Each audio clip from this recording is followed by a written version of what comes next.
moving on, I guess, from the why should you be on it? I think you were pointing out, like, you know, well, everyone has to start somewhere, even if you have 0 followers. But I think a lot of people struggle with what should I tweet about in the first place? Like, what do I have to say to, you know? So maybe you guys talk about, like, how you crafted your identity on Twitter, the kinds of things you've decided to tweet about, the personality you've Yeah, I decided I wanted to be a skin-wearing face. You know, they're boring. I know. No, I mean, I haven't actually started on Twitter. I think it was March of 2009. I was on fellowship at Michigan, so I wasn't writing for SI at the time.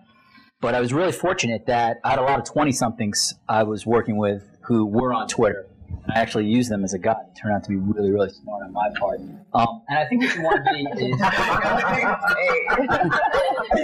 I'm also like knocking myself for being on. But I think what you ultimately, to me, I think the best thing you can do on Twitter is to be a gatekeeper of good content. Like, that's number one.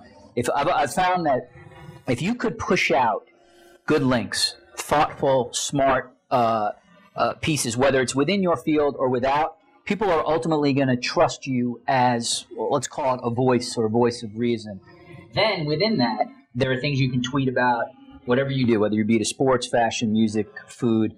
So I think first and foremost, have in your mind, if you're just starting out, to send out interesting things to whatever followers you have, even if it's a small follower count. There's somebody in this room, Elizabeth Matzla, who is, I think, what's your handle, Renaissance 11? Okay, and she tweets out a lot of stuff that's about art, novels, right? All right, so which is a field that she's interested in, and this is not necessarily the thing I'm most interested in, but I found that every article she tweets out is really interesting. And if nothing else, I think through osmosis, in the back of my mind, I know that she's a smart woman who tweets out interesting content. It makes me want to follow her more. It makes me want to retweet her stuff out. So first and foremost, I think if you think of yourself as a good, smart gatekeeper, you can down the road self-promote yourself to death. At least that's what I've found in terms of initially being on. Other people's stories curated by you. Should you add like a comment to it when you? I think I think you can, because I think sort of like stylistically that gives you a little bit of swag on Twitter. But you don't have to. I mean, you can, if nothing else, if there's just a journalist out there whose work you really admire, journalist sends something out, you retweet that person's work. You're now known as somebody who's a smart curator of good work. Again, there's a million different Twitter strategies, but to be honest, I found that for me that's worked. I mean, it's actually stunning how many Twitter followers I think at this point I have. And I don't think it's because How many Twitter followers do you have? I'm coming up on 50,000, which is kind of absurd. Slow clap. There's really no need for clapping. It's not like I just took the ball and walled it. The point is, I think it's more about being like a good gatekeeper than anything else I'm tweeting out that stuff that I originated. Yeah, I mean, if you give good internet, like, that's awesome. Because there's just so much of it, and if you don't sort of like, if you have really esoteric interests that may or may not be germane to what you do professionally, like, I love people who give rando good internet that I have, even if it's old. Someone's like, look at the universe, and it's this, like, amazing, like, weird animated thing. Like, I will click on that, and I will watch that, and I will disperse it to whoever follows me. So. I wonder, Adrian, I mean, just out of curiosity, I mean, I've noticed that, at BuzzFeed, one often sees that those guys really coordinate very effectively to retweet each other, et cetera. Mm-hmm. And I wonder, at Gawker, do you find that there's actually a real kind of, blog-wide strategy to kind of help kind of extend and enhance your influence? No, not at all. We're kind of every person for themselves, but I think I think that we all interact like a lot of, because we're always plugged into our computers, a lot of our interaction takes place on Twitter. And I think that the people who follow us and who are interested in, Gawker as a brand and us as writers, they get added value from that because, they get to kind of see the back channel that's going on. Mm-hmm. And so even if it's not, that's kind of like a benefit of a lot of people from an organization being on, is that you get the observers get to see, what actually they're talking about and is important to them, and not just what they're broadcasting to people.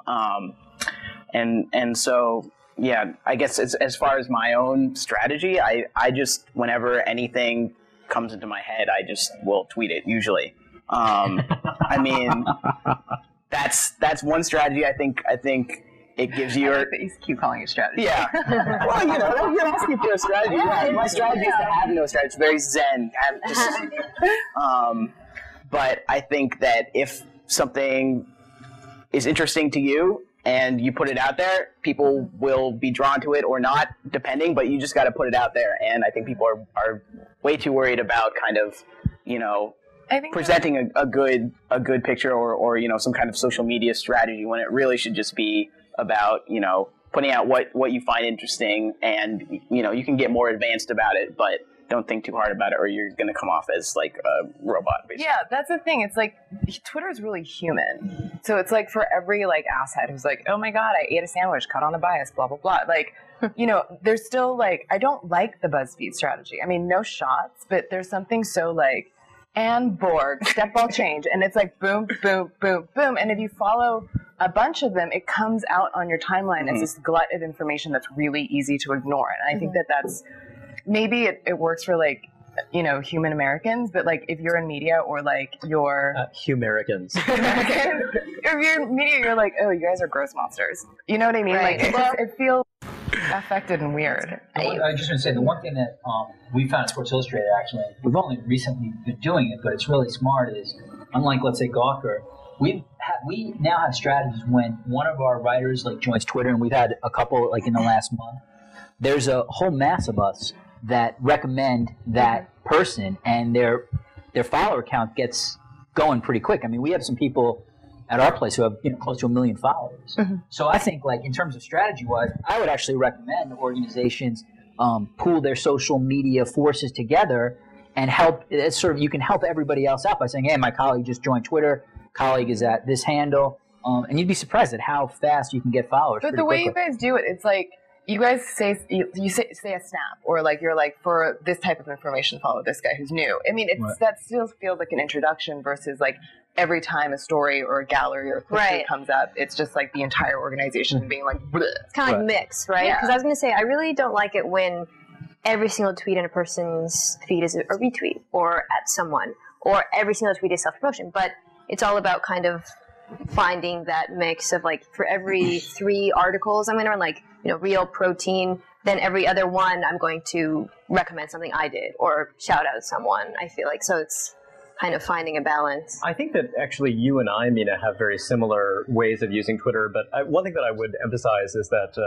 for example, there's this little service called Breaking 911 that just basically tweets out 911 calls in and around New York City. Right. And I kind of think that sometimes extreme specialization of that kind can be very useful. So, for example, in terms of who I follow, I have a small handful of things like that. I tend to prefer, early on, it was really just a matter of following just a small handful of people I think of as smart.